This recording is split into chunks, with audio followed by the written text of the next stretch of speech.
This video is going to be about my battle with mental health as a man and how I've found my way through. My name is Asa, I'm 26 years old, I live in Puerto Rico, and my mental health is something that I've battled with intensely for most of my life. From 9 to 17 years old, I was in a really bad place. I've done a lot of work to overcome my mental health, to find my way through and achieve success the way I want to. And the reality is for me that it's something I still live with every single day. But for 9 years, I've overcome it without prescription drugs, and I will for the rest of my life. And I'm always experimenting with myself and my views. So if you'd like to learn more with me as I learn more, feel free to hit subscribe. Now, a lot of people are what they call neurotypical. They experience normal emotions, and society is set up for people like this to win. It's easier for them. They might have some highs or some lows or have a bit of trauma. Everybody's got trauma, but overall, their experience of anxiety, depression, overthinking, triggers, trauma, and dark moments are far less intense or extreme. So the question is, if you do experience these things a bit more intensely than others, like myself, how can you still be successful in life? Because the reality is that you can. Despite this constant battle, I've had a lot of success even in my early 20s, applying the things that I'll share in this video. And I know I've had to put constant effort into this for 9 years now, just to figure out how to be happy and how to be successful with my circumstances. So there is a way, and it's not going to be easy, but stick around until the end of this video if you want to find out more. So many people are considered neurotypical, but what is neurodivergence? According to the Cleveland Clinic, the term neurodivergent describes people whose brain's differences affect how their brain works. That means they might have different strengths and challenges from people whose brains don't have those differences. This term gained popularity referring to people on the autism spectrum, but you could easily also be neurodivergent if you have had any symptoms of ADHD, OCD, bipolar, PTSD, social anxiety disorder, or if you are an HSP, highly sensitive person, or empath. I like this term a lot because it's a paradigm shift. You don't have a disorder. You're not a defective product. If you believe in God or a higher power, you are sent here exactly as you are for a deeper reason. Some people say that if you were born into a world that you don't fit into, it's because you were born to create a new one. Neurodivergence is a paradigm embracing that the majority of us actually are made a bit differently. And if we as a society can stop seeing it as a disorder and find better ways of supporting and educating our young people, we're going to be in a better place. Now, look, I'm not somebody who identifies with his mental health conditions. I know I have an uphill battle here, and a lot of people just have it easier in this department. But I've got it easier in other ways, and every single person suffers in their own way. I don't believe in playing the victim game of who has it worse because it's a waste of time. Someone always has it better, someone always has it worse. How are you going to play the cards that you've been dealt? I don't like to make a big deal about my struggles. One, because I'm not a victim, I'm blessed. And two, because I spend my time in diverse places and I'm used to being seen and judged by others as a straight white male. So I should just have everything already coming easy to me, right? But I'm not talking about this for me. I'm talking about this because I know there are other people out there, maybe you, who this video is helpful for. Sometimes it's good to remember there's someone else out there, actually many people who are experiencing exactly what you're experiencing in their own way. The reality is you were dealt certain cards. It's nature and nurture. You were biologically made a certain way and your environment shaped you a certain way growing up and all the way until now. You can either look at this like it's a curse or like it's a blessing. You can let it cripple you, or you can find a way to turn it into your secret weapon in life. So lesson 1 is that you will find your power where you place your focus. You can look at it all with victim consciousness or with creator consciousness as the author of your story. So now let's talk about the elephant in the room of anxiety and depression. Should you take medication or prescription for mental health if you want to be successful, but you're going through it? If you're wondering that for yourself, you need to talk to a professional, but here's my story. As a teenager, I was struggling with ADHD, depression, anxiety, anger, addiction, codependence. My parents were hesitant to put me on something, but I asked to start taking medication because I knew something was wrong. Nothing was working and I didn't know what else to do. So I went on a few medications, and a month later, my mom told me one morning, "Honey, I'm proud of you. We haven't had any big issues in 2 weeks now, and things seem to be going really well at school." And that is when I realized that I was completely numb. While others might have embraced that and continued on their medication journey, for me, I knew in that exact moment that my truth was that my progress was fake. It wasn't actually me. And I had to believe that there was a way through that would actually be real. This is what has been true to me, but you have to find what works for you. I'm not a doctor, a physician, a psychiatrist. I'm not gonna tell you whether you should take medication or not. I think it depends on the situation. For some people, I think that might be the best available solution for them at different stages and with different struggles. And my prayer is that if medication is a solution at one stage for you, that eventually there will be another stage where you can feel like taking the training wheels off if you're able to safely do so without harming yourself or others. For me, it surely is more intense to live without medication. It is a lot of effort. But for me and for my circumstances, I choose not to take pharmaceutical medication. But here's what I've had to sacrifice and remove from my life to be able to say that to you. I've had to remove alcohol, weed, Adderall, Vicodin, any addictive substances for escapism. Porn, which just takes away your life force. Tinder, social media addiction, the comfort of complacency. Friends and loved ones who don't support me. People who help me keep myself stuck in the wrong environments. And I say it that way because they aren't doing it to me or to you.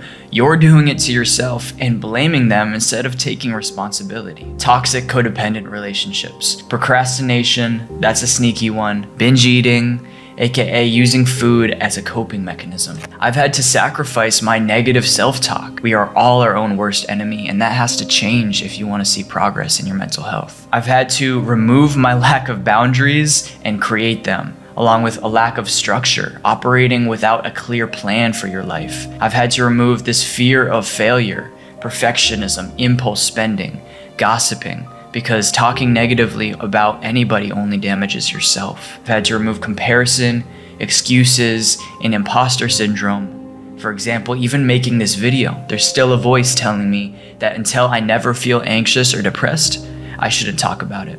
And that's just not true. That's just the part of me that wants to stay safe.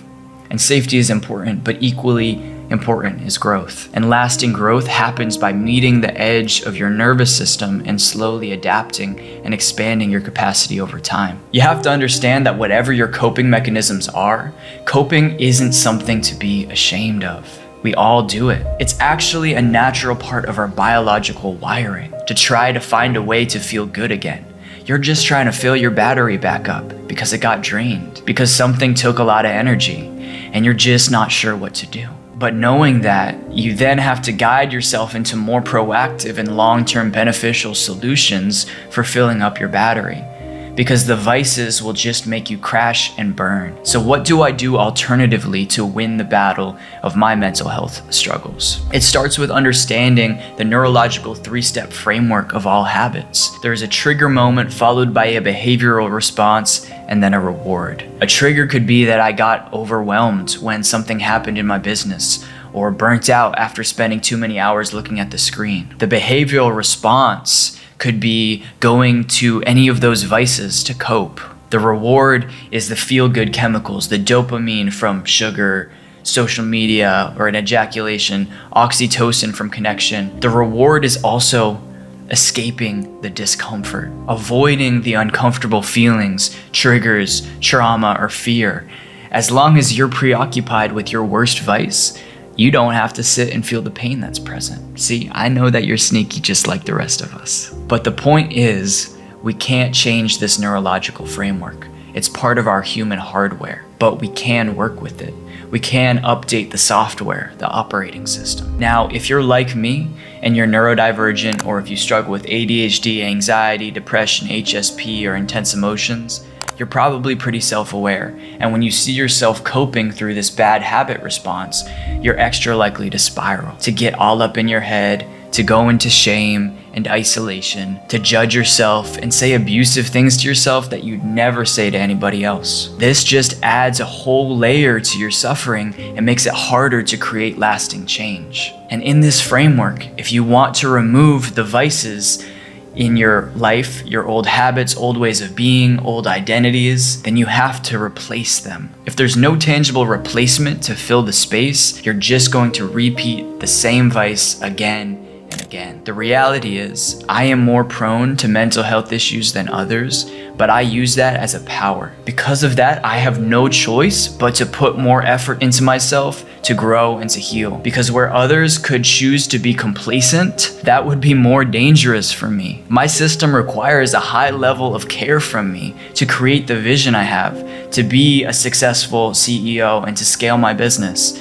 to build stability in my life so that I can offer a beautiful life to my future partner and children, to be in the best possible health and physical condition so that I can enjoy it all. Maybe somebody less affected by mental health could still create a lot of this without the same level of effort. But for me, maybe for you with the things that you want in life, none of this is going to be possible without that impeccability. So here's some of what I do to win the battle of my mental health. I take daily action to prioritize my mental, emotional, physical, and spiritual health. I pursue meaningful and purposeful things. I align my work and my career with something that fills me up and inspires me, because I've figured out what I'm motivated by most, which is growth. I set visions and goals for myself that keep me excited to wake up. I surround myself with high-level community. As a man, I have a men's team, and we meet every single week to support each other in bringing out the absolute best versions of ourselves to our lives. I spend time in nature. I get out under the sun. I eat a healthy, whole foods, balanced diet. I organize my week. I track my finances. I have a powerful morning routine. And I practice self-compassion, which I learned this year from my friend and coach Daniel, that has been a surprising game changer. I also just take time to be with the discomfort. Not always. I've learned that sometimes we just gotta set the emotion to the side and promise ourselves that we'll come back to it later when it's time. But sometimes it means laying down on the floor somewhere by yourself, putting your hand on your heart and comforting yourself just like you would a little kid, because part of you still is a little kid, and it's your job to be dad, mom, and take care of them. So there's one more thing that you really got to know about to win the battle of your mental health. Stop seeing it as a battle. Even if it feels that way, it's not a fight. Stop trying to get rid of it. Accept it. You're not going to get anywhere swimming up the river, fighting against nature. So the question is, how do I yield to this? How do I adapt to my mental health and learn how to move with it? Like the Aikido and ancient martial art masters who are tiny, yet can bring down a man 3 times their size with barely any effort because they're not using brute force. They know they won't win the fight that way. There's a time for yin and there's a time for yang. So let me ask you, how can you apply this into your relationship with your mental health? All right, that is how I have overcome my battle with mental health as a man, and how I continue to live with it every single day and create lasting success regardless of these challenges. So in summary, here's what you gotta know. You gotta know the difference between having a disorder and being neurodivergent. You gotta choose to be the co-creator and author of your life instead of being the victim. You gotta remove your vices, understand why you cope, and the reward you get for it. And you need to learn the neurological framework for habits and find new replacement behaviors that are actually going to fill you up and give you a better reward. You're gonna have to accept where you're at with your mental health and stop trying to run from it, and learn to work with it and cultivate your relationship with it. And as always, talk to a professional if you need help. Therapy, especially somatic therapy, has been one of the keys for me, along with many other solutions that will need many more videos to explain. So thank you for sticking around until the end. If you liked this, it would be very supportive if you hit like and subscribed and showed some love in the comments. Let me know what your biggest takeaway was. Until next time, y'all, stay blessed.